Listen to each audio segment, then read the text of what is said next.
Bonjour à toutes et tous. Je suis très heureux de m'adresser à vous aujourd'hui. C'est un grand honneur pour moi de recevoir ce prix et je tiens à vous en remercier très chaleureusement. Ce prix, c'est surtout celui de l'ensemble des équipes du ministère de l'Agriculture et de l'Alimentation qui œuvrent chaque jour au service de notre agriculture. Alors la crise de la Covid a permis de révéler l'incroyable capacité de mobilisation de l'ensemble de notre chaîne alimentaire. Depuis le début de la crise, tous les agriculteurs et tous les acteurs de cette chaîne ont répondu présent pour nourrir le peuple de France.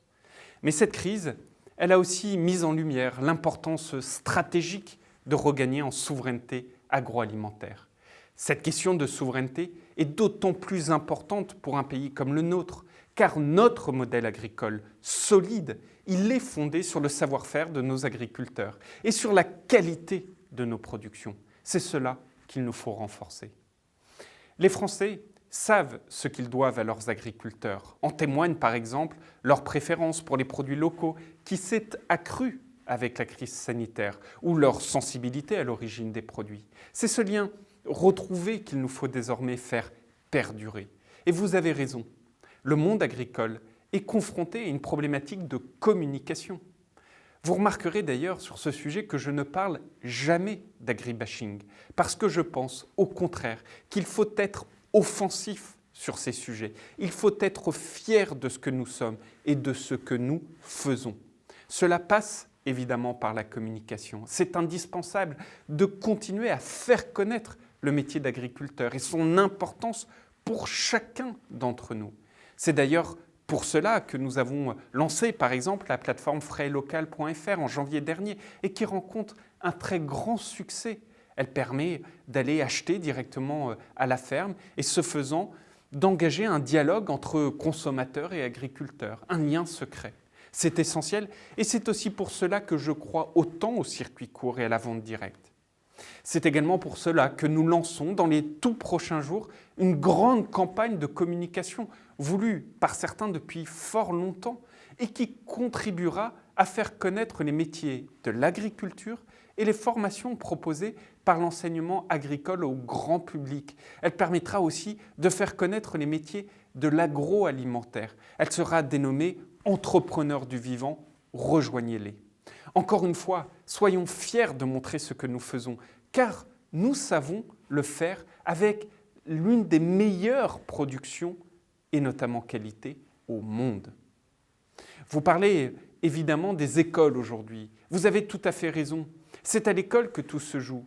Il existe de formidables initiatives comme la Semaine du goût qui amène l'enseignement du goût, la découverte des saveurs dans les classes. Il faut encourager cela. Je dirais même plus, il faut aller plus loin et c'est un sujet sur lequel nous travaillons de concert avec le ministre de l'Éducation nationale, Jean-Michel Blanquer. Mais c'est au quotidien que cela se passe, et en particulier dans les cantines.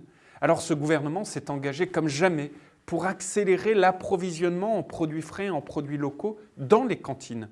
En 2018, par exemple, la loi Egalim obligeait déjà la restauration collective, et notamment la restauration scolaire, à intégrer à ses menus au moins 50% de produits de qualité, dont 20% de produits bio.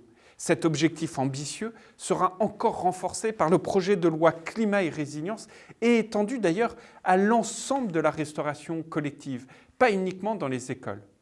Mais pour valoriser ces produits, les cantines doivent pouvoir s'équiper et former leur personnel. C'est tout l'objet du plan de soutien aux cantines scolaires des petites communes financé par le plan France Relance. Plus de 50 millions d'euros dédiés à cette mesure qui permet aux plus jeunes d'avoir accès aux produits de leur territoire. Mais c'est également un moyen de sensibiliser les enfants aux enjeux de l'agriculture et de l'alimentation. Leur permettre d'avoir accès à ces produits frais, à ces produits locaux, c'est leur permettre d'apprendre, de tisser ce lien avec les bons produits issus de notre agriculture, mais également de retrouver quelque chose qui malheureusement se perd dans les nouvelles générations. La prise en compte de la saisonnalité.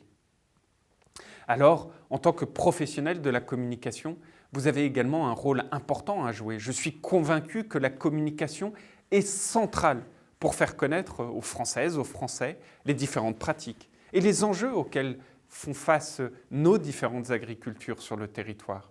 Vous favorisez ainsi la construction d'un lien de confiance essentiel entre nos concitoyens et leurs agriculteurs et leurs acteurs de la chaîne agroalimentaire.